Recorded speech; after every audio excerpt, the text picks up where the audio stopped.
मेरा नाम राघव है और मैं ये कहानी किसी को डराने के लिए नहीं बल्कि सच बताने के लिए सुना रहा हूँ। मैं उन लोगों में से था जो भूत प्रेत जैसी चीज़ों पर बिल्कुल विश्वास नहीं करते। मेरे लिए ये सब सिर्फ कहानियाँ थी जिनसे लोग खुद को डराते थे। लेकिन महाराष्ट्र के एक छोटे से गांव में बिताई गई कुछ रातों ने मेरी सोच को पूरी तरह बदल दी।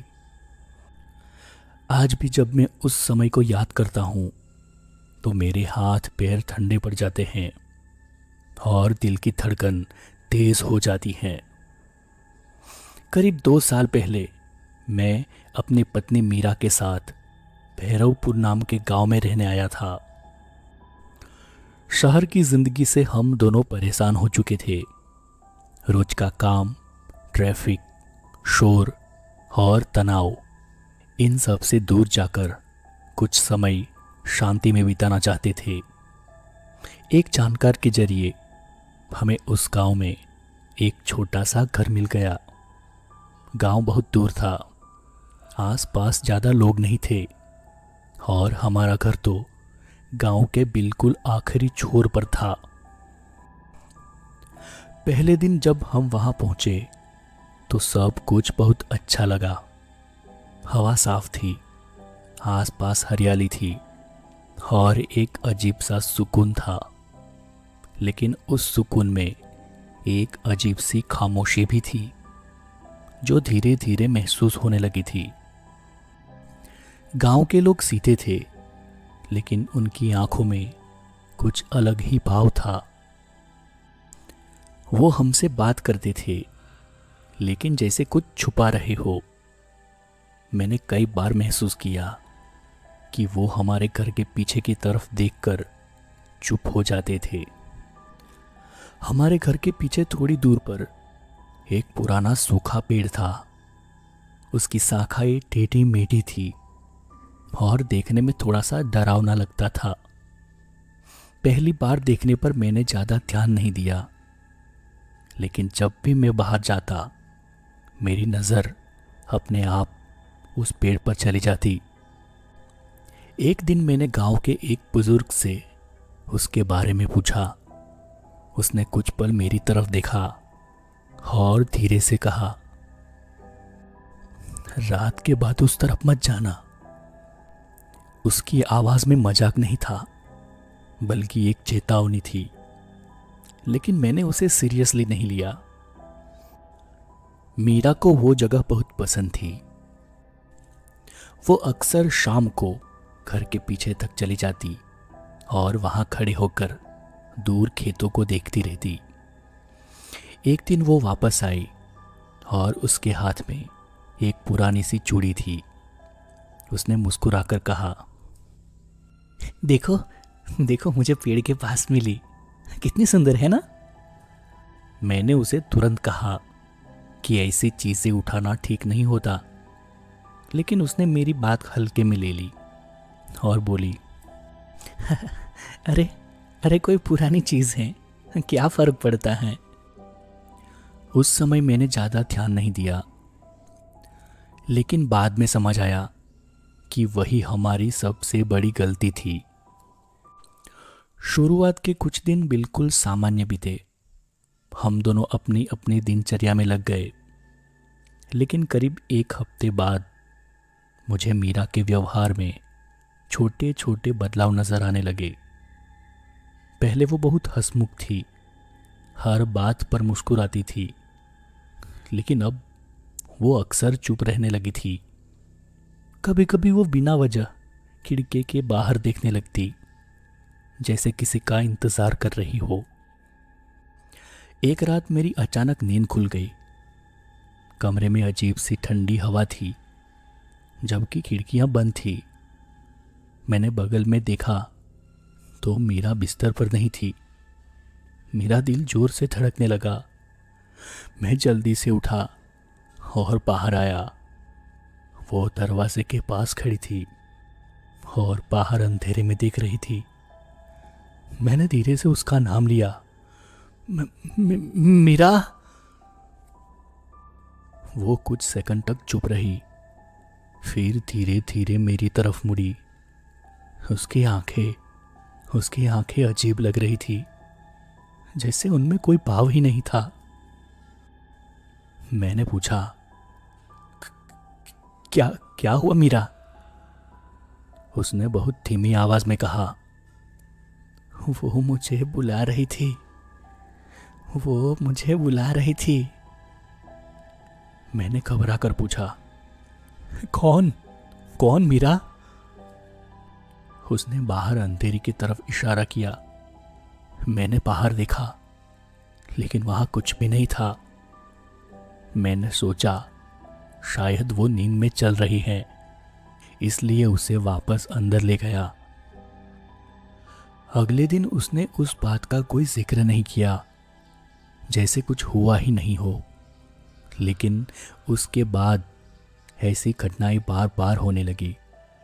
वो कभी कभी खुद से बातें करने लगती, जैसे किसी से बात कर रही हो। उसकी आवाज धीमी होती, लेकिन उसमें डर साफ महसूस होता था। एक दिन मैंने उसे कहते सुना, मैं नहीं आ सकती, वो देख लेगा।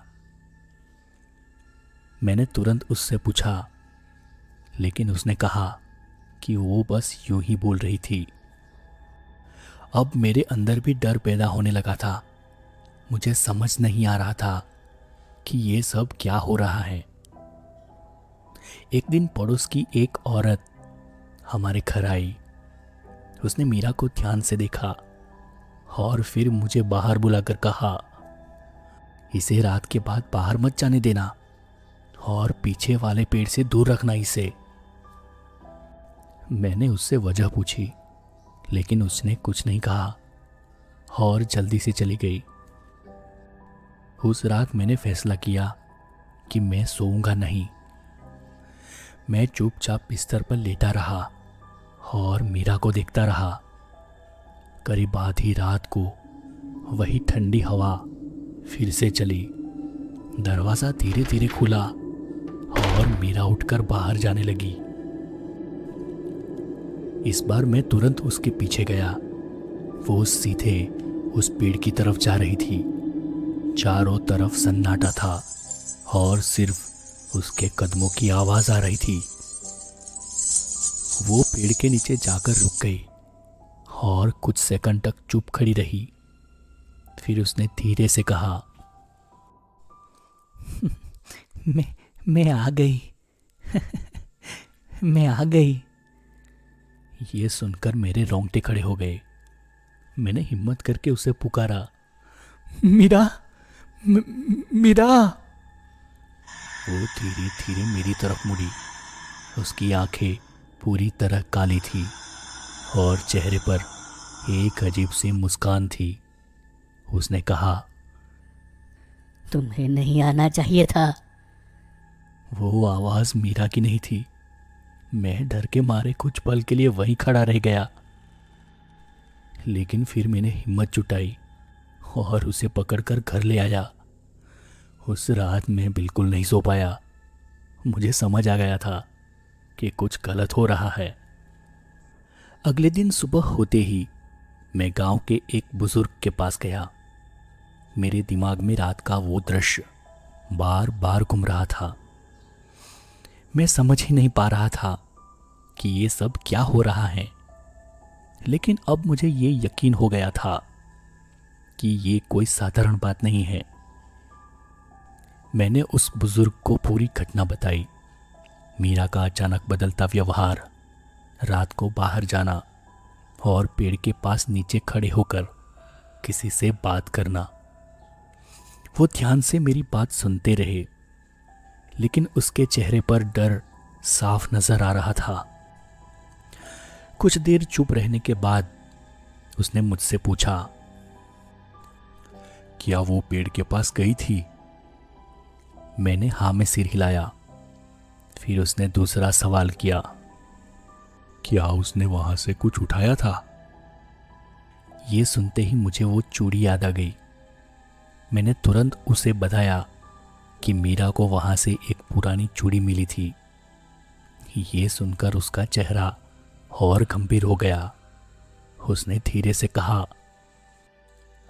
वो उसी की है। मैंने घबरा कर पूछा, कि किसकी? उसने चारों तरफ देखा जैसे कोई सुन रहा हो और फिर धीमी आवाज में बोले, उस औरत की जिसने वहां अपनी जान दी थी। मैं सन्न रह गया। उसने आगे बताया कि कई साल पहले उस गांव में एक औरत रहती थी। उसके साथ गांव के कुछ लोगों ने बहुत बुरा व्यवहार किया था। उसे धोखा दिया गया, अपमानित किया गया और आखिर में उसने उसी पेड़ के पास अपनी जान दे दी। उसके बाद से गांव में अजीब घटनाएं होने लगी थी। लोग कहते हैं कि उसकी आत्मा अब भी वहां भटकती है और जो भी उसकी चीजों को छूता है वो उसे अपने साथ जोड़ लेती है। मेरे हाथ पैर ठंडे पड़ गए। मैंने डरते हुए पूछा, अब क्या किया जा सकता है? उसने कुछ पल सोचा, फिर बोले, एक ही तरीका है, उतारा। उसने मुझे गांव के एक बुजुर्ग महिला के बारे में बताया जिसे सब बाजी कहते थे। उसने कहा कि वही इस चीज को खत्म कर सकती है। मैं तुरंत उसके बताए हुए रास्ते पर चल पड़ा। हाजी गांव के किनारे एक छोटे से घर में रहती थी। वो बहुत बूढ़ी थी, लेकिन उसकी आंखों में एक अजीब सी चमक थी। मैंने उसे पूरी बात बताई। उसने बिना बीच में टोके सब कुछ सुना। फिर कुछ देर चुप रही, जैसे कुछ सोच रही हो। उसके बाद उसने धीरे से कहा, ये साधारण साया नहीं है, ये बदले की आग में जली आत्मा है। उसकी बात सुनकर मेरे दिल की धड़कन और तेज हो गई। मैंने उससे हाथ जोड़कर कहा, माँ जी कृपया मेरी पत्नी को बचा लीजिए। उसने मेरी तरफ देखा और बोली, अगर आज रात उतारा नहीं किया गया तो देर हो जाएगी। ये सुनकर मेरे पैरों तले जमीन खिसक गई। मैंने तुरंत उससे कहा कि वो जो कहेगी मैं करूँगा। उसने कुछ जरूरी सामान इकट्ठा किया, दीपक, हल्दी, लाल धागा और कुछ पुराने मंत्रों की किताबें। उसने कहा कि रात 12 बजे से पहले सब तैयार होना चाहिए। पूरे दिन में बेचैन रहा। मीरा उस दिन बिल्कुल चुप थी। वो किसी से बात नहीं कर रही थी, यहाँ तक कि मुझसे भी नहीं। उसकी आंखें खाली सी लग रही थी, जैसे वो कहीं खोई हुई हो। कई बार मुझे ऐसा लगा वो मुझे नहीं पहचान रही। शाम होते होते मेरा डर और बढ़ गया। मुझे हर पल यही लग रहा था कि कुछ बुरा ना हो जाए। रात को ठीक 12 बजे हाजी हमारे घर आई। उसने आते ही दरवाजे बंद करवा दिए और घर के बीच में एक गोल घेरा बना दिया। उसने मुझे सख्त आवाज में कहा, जो भी हो इस घेरे के अंदर मत आना, चाहे कुछ भी दिखाई दे। मैंने सिर हिलाकर हाँ कर दी, लेकिन अंदर से मैं कांप रहा था। मीरा को उस घेरे के अंदर बैठाया गया। वो चुपचाप बैठी रही, लेकिन उसकी आंखें अजीब तरीके से चमक रही थी। जैसे ही घड़ी में 12 बजे हाजी ने मंत्र पढ़ना शुरू किया। शुरू में सब कुछ शांत था। कमरे में सिर्फ उसकी आवाज गूंज रही थी। लेकिन कुछ ही मिनटों बाद मीरा का शरीर कांपने लगा। पहले हल्का हल्का, फिर अचानक बहुत तेज। उसने जोर से चीख मारी और उसकी आंखें पूरी तरफ पलट गई। उसका चेहरा डरावना हो गया था। मत छुओ मुझे, मत छुओ मुझे। वो चिल्लाई, लेकिन वो आवाज मीरा की नहीं थी। वो भारी और कर्कश थी, जैसे किसी और की आवाज हो। मेरा दिल जोर जोर से धड़कने लगा। मैं आगे बढ़ना चाहता था, लेकिन हाजी की बात याद करके वहीं रुक गया। हाजी ने अपनी आवाज और तेज कर दी। वो लगातार मंत्र पढ़ रही थी। मीरा कभी हंसने लगती, कभी रोने लगती, कभी कभी गुस्से में चीखने लगती। उसका शरीर बुरी तरह से तड़प रहा था। अचानक उसने मेरी तरफ देखा और बोली, तुम सब एक जैसे हो। तुमने मुझे मारा है, अब मैं किसी को नहीं छोड़ूंगी। उसके शब्दों में इतना दर्द और गुस्सा था कि मेरे रोंगटे खड़े हो गए। कमरे का माहौल बहुत भारी हो गया था। ऐसा लग रहा था जैसे हवा भी रुक गई हो। दिए की लो बार बार बुझने की कोशिश कर रही थी। तभी अचानक एक तेज हवा का झोंका आया। जबकि सारे दरवाजे और खिड़कियां बंद थी, मैं डर के मारे वहीं खड़ा रहा। आजी ने मीरा के सिर पर हाथ रखा और जोर से मंत्र पढ़ा। उसकी आवाज पहले से ज्यादा तेज और सख्त हो गई। मीरा जोर जोर से तड़पने लगी। ऐसा लग रहा था जैसे उसके अंदर दो ताकतें लड़ रही हो। उसने अचानक जोर से हंसना शुरू किया, फिर अगले ही पल रोने लगी। उसकी आवाजें इतनी डरावनी थी कि मेरे कान सुन्न होने लगे। मैं नहीं जाऊंगी, उसने चीखते हुए कहा। ये मेरी है। उसके शब्द सुनकर मेरा खून जम गया। आजी ने और जोर से मंत्र पढ़ना शुरू किया। उसने लाल धागा उठाकर मीरा के हाथ में बांधा और कुछ मंत्र फूके। मीरा ने एक जोरदार चीख मारी। चीख इतनी तेज थी कि मुझे लगा मेरे कान फट जाएंगे। अचानक सब कुछ शांत हो गया। कुछ सेकंड के लिए ऐसा लगा जैसे समय रुक गया हो। फिर मीरा का शरीर ढीला पड़ गया और वो जमीन पर गिर गई। कमरे में पूरी तरह सन्नाटा छा गया। मेरी सांसें तेज चल रही थी। मैं डरते डरते उसकी तरफ बढ़ा। हाजी ने गहरी सांस ली और कहा, खत्म हो गया। उसकी आवाज में थकान थी, लेकिन साथ ही सुकून था। मैं तुरंत मीरा के पास गया। वो बेहोश थी, लेकिन उसकी सांसें सामान्य थी। मैंने उसे उठाकर बिस्तर पर लिटाया। उस रात मैं बिल्कुल नहीं सोया। मैं बस उसके पास बैठा रहा और उसे देखता रहा। मेरे दिमाग में वही सब बातें घूम रही थी। उसकी आवाज, उसका चेहरा और वो भयानक चीख। सुबह जब सूरज की रोशनी कमरे में आई तो मीरा ने धीरे धीरे आंखें खोली। उसकी आंखों में वही मासूमियत थी जो पहले हुआ करती थी। उसने मुझे देखा और बोली, क्या हुआ? मैं यहाँ कैसे आई? उसकी आवाज़ बिल्कुल सामान्य थी। मैंने उसे गले लगा लिया। मेरी आंखों में आंसू आ गए। मैंने उससे कहा कि वो बस बीमार हो गई थी।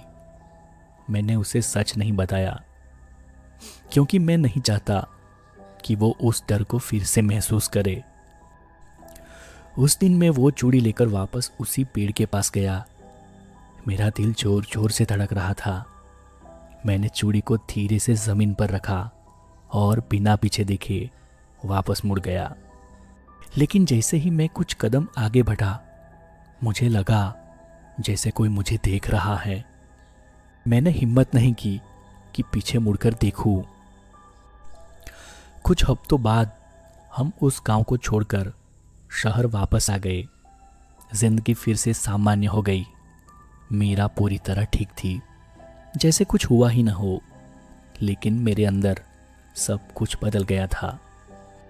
आज भी जब रात को अचानक मेरी नींद खुलती है और कमरे में सन्नाटा होता है, तो मुझे वही ठंडी हवा महसूस होती है। कभी कभी ऐसा लगता है जैसे कोई मुझे देख रहा है या फिर कोई बहुत दूर से मुझे बुला रहा है। मैं आज भी उस आवाज को नहीं भूल पाया हूं। मैं आ गई। और हर बार जब ये आवाज़ मेरे दिमाग में गूंजती है, मेरे अंदर एक ही ख्याल आता है, शायद कुछ चीज़ें कभी पूरी तरह ख़त्म नहीं होती। तो चलिए दोस्तों, आज की कहानी यहीं ख़त्म करते हैं। अगर आपको हमारी कहानी अच्छी लगी हो तो इसे लाइक कर दीजिएगा, और ऐसे ही मज़ेदार कहानियाँ सुनने के लिए हमारी चैनल को सब्सक्राइब ज़रूर कर लीजिए। और अगली कहानी आने तक अपना ख्याल रखिए।